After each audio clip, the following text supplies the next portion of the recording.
throughout the country. But the people of Chile take care of them. And if they see a stray dog, they will feed it. I saw dog houses built for these stray dogs. And they will take them to the vet. They will get their teeth cleaned. Just random dogs. I did not see one dog that was emaciated or starving. And they were all just happy. I even saw a dog use a crosswalk. Not kidding you. It was the cutest thing. I was like, that dog is using the crosswalk. Anyways, so my point is that there's all these wild dogs out there. The dogs that are owned have collars on them and are usually on leashes. Well, there's a bunch of city parks around Santiago. And when they go to the city park, they unleash the dogs. I did not see one dog fight. The stray dogs would come up and play with the owner dogs. There was no animosity. And I'm thinking, you know what? In America, dogs fight. They don't get along well with each other in general. I understand that some dogs do. But for example, my brother has very well trained his dog. He is a wonderful, loving dog. He doesn't get along well with other dogs. And I feel that it's because of this thinking process that we have in America that it's like, we have to have our own. We have these territories and our dogs are going to protect us. And it's these boundaries that we have in general that has seeped into these dogs' actions where they don't have that in Santiago. I'm seriously, I did not see one dog fight at all. We also, and I don't mean any disrespect to your brother, but I'm sure he's reacted to other dogs negatively. Well, your dog picks up on that. So now your dog fears that's what them. I'm saying. That fear, like the dog's sense, and I have ridden horses, and they're like, well, the horses is going to know if you're afraid, and they're going to buck and kick at you because they can sense your fear. So animals have this. And that's my point. It's like, maybe this alien, because the alien didn't sense that Michael had a fear, that now was going to bestow this gift of seeing the universe and this gift of the right. stars. Well, it's not Michael, but yes. The child. Okay. But the child, yeah. Yeah, no, it makes sense. And you do see that a lot. You see, you're right. You see this whole idea that this is mine and I don't want anyone in my space, you know. Yeah. And look, do I believe in personal space? Absolutely. However, I believe that we kind of, in America, extend that personal space out a little farther than maybe we should. And it's not just my personal space anymore. It's any space within arm's reach of me plus a body or something, you know. So, because we would not expect adults to act the way children do. Do you know the bus driver? Nope. Do you know the guy driving the train? Nope. But I got to trust him to get me to work on time, right? And I do. But by the logic we teach a child, you should never trust that guy to drive. Everyone should be in their own cars. Right. Yeah. The first thing I learned when driving a car is, while driving a car, your job is to assume everyone else on the road is an idiot. Mm-hmm. Why? Why can't anyone else know how to drive? Well, because if everyone's an idiot, then you're waiting for them to crash, so you'll be more prepared. But it's just the way we teach people in America, that assume everyone else on the road is an idiot. The person telling me that wasn't an evil, bad person, but this is just how it's looked at. But again, if I did that, then I could never get on a bus because everyone driving a bus was an idiot. The guy making my coffee in the morning at the coffee cart, wouldn't be able to trust him. The guy making my bacon, egg, and cheese sandwich at the other cart, wouldn't be able to trust him. There's a lot of people, if you went through your whole day and decided how many people you trusted, especially if you lived in a city like mine, where we don't drive to work on our own, we do take mass transit, we do order food out a lot, you'd find out you're trusting 30 people a day. Yeah. Many of which you never even see. Yeah. And it was interesting because when I was in Santiago, I was like, oh my gosh, I'm so thirsty. And you see these street vendors. I mean, and the tiniest of little carts, or, you know, they're selling fruit on the street, like on the ground on the street, and I was walking, I was like, oh my gosh, that looks so good, and saw some fruits that I'd never seen before. And I was like, I'm going to get freshly squeezed orange juice. And my travel buddy was like, why would you do that? You don't know where that's. And I'm like, really? Like, I see him squeezing it right there in front of me. Well, I'm not going to get that.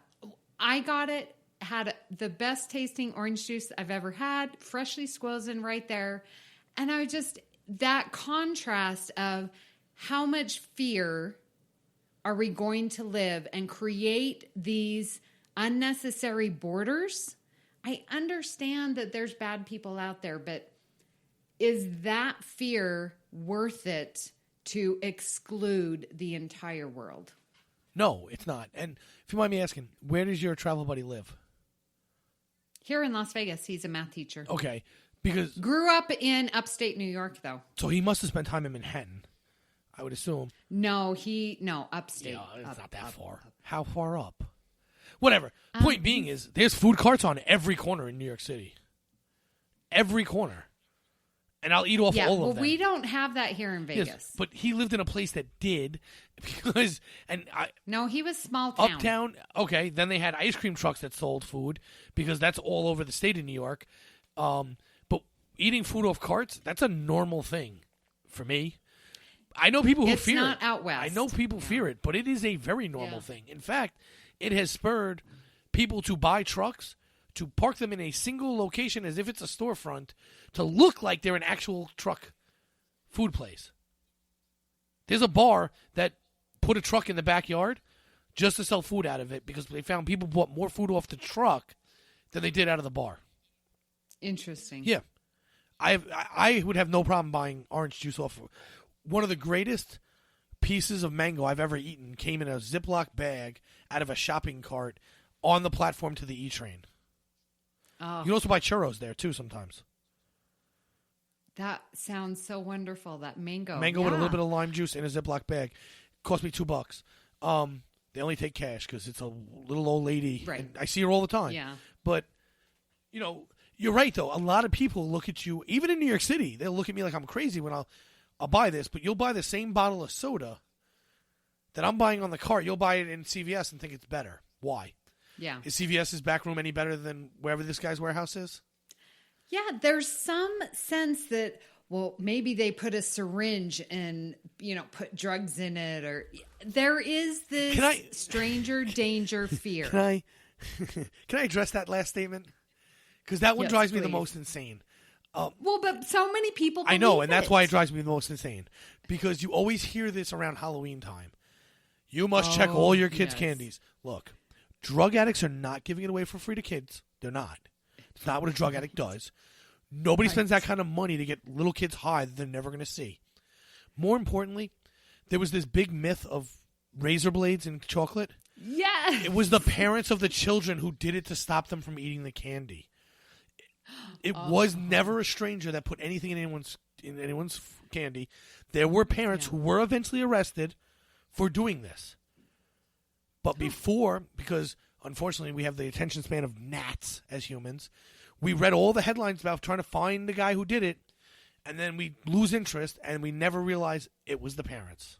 It was the parents. Oh my gosh, I never knew that. Going back to the person most likely to hurt your child is you. Yeah. So I don't necessarily believe in stranger danger. I mean, I do teach my kids not to just walk up to random people and leave with them.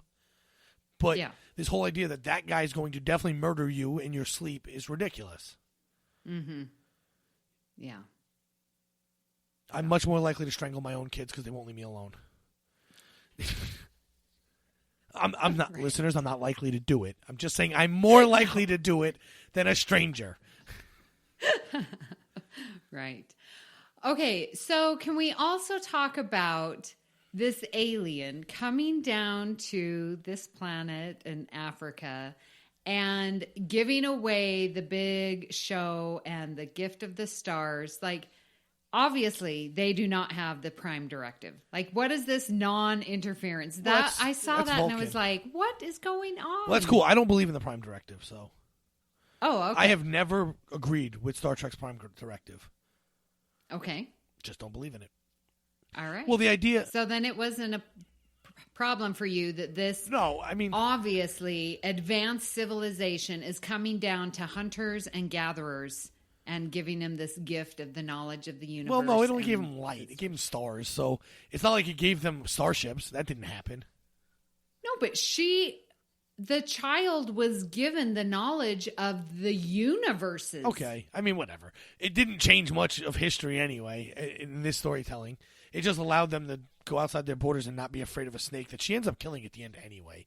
So it's not like it made the snake disappear or anything.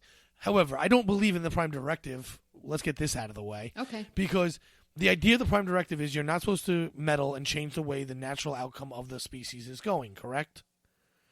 Right. Well, first off, we're not supposed to be worrying about God or creationism or any of these nonsensical things in Star Trek. So there should be no automatic natural progression of things anyway. So, but if we're going to look at it as us interfering is the problem, what's to say that we weren't supposed to interfere in the first place? Us, by the virtue of us being there, the natural progression may have been for us to save them from the volcano, us to save them from the other species, us to whatever. However, we're taking a stance that we're not going to do anything because that changes how things are supposed to be. Maybe they weren't. Because if we weren't there, that would be the natural progression. Yeah, sure, but we are there. That's the assumption. I know, but you're assuming that there's a world of this that happens where we don't show up. Maybe it's our natural progression to save planets. We're just ignoring that fact because why? Well, and that has been made. That argument has been made in Star Trek. And usually shot down and used as one-offs for being okay with doing it this time. I did a long episode about how the Prime Directive only really matters if you screw something up. If you don't screw it all up, they just slap you on the wrist and the next episode happens. Well, that's because it's episode. That and they just kind of blow off the whole Prime Directive thing because your outcome was good. It seems like a fail-safe for when you screw up a world, we're going to blame you and arrest you. But if you don't screw up the world, we'll ignore it happened. You're right. So, but I've never agreed with it because it turned out good. The natural progression of me might be to be there and save 1 million people. But if you weren't there, okay. So let's shrink the world down real quick. Okay, instead of the universe, we're going to talk about the world. And in somewhere in the middle of Africa, someone is enslaving their people. Should the U.S. just turn its eye and go, I don't see that. I'm not there. I'm not going to involve. No, don't go there because we have done that. And it. Of course we have. Yeah. Of course a lot of people have. Yeah. Sometimes it works out, sometimes it doesn't. But we don't have a rule that says we can't. In fact, U.S. going into isolationism is what caused World War II to happen. Yes. Well, that kind of backfired. And, all of Europe and, And then Pearl Harbor happened. But that was all because we went, we're not going to see this. We don't know what's going on. And when our leaders do that, we take them to task. If we knew, let's forget the enslaving part. Let's just pretend there's a volcano in China about to go off. China didn't have the means to get their people out of that city, but we have helicopters, and we decided not to use them. When the world found out about this, they'd lose their mind. Rightfully so. That is true. But if the Federation goes in with their helicopters, we lose our mind. Okay, well, let's be fair. The Prime Directive is protecting those with the gap. Hence the original use of the middle of Africa. Yeah. Because the middle of Africa is not as technologically advanced as the United States or England. Right. However, if we knew that a bunch of people were going to die from a volcano and we purposely did nothing to save them, people should take our leaders to task for it. Okay, you are correct. I hate the Prime Directive. Oh, no, but I'm not going to hate it, but I just might have to agree with you. Darn it. It's terrible. We will save that for another. We will. I don't like it. I never will. Yeah. How does this story shape Michael as time goes on? Well, obviously, this is part of the reason why she wants to go out on a spaceship, right? Why she wants to explore the universe and conquer her fears of certain things. She's obviously, as a child, she's afraid of the dark. Where's the worst place for a person who's afraid of the dark to go? Into space. Yeah. It's dark out there. Very dark. But she overcomes her fears time and time again. And it all starts with this story. I didn't think about that. I like Well, that. it sets the basis for her attitude towards things.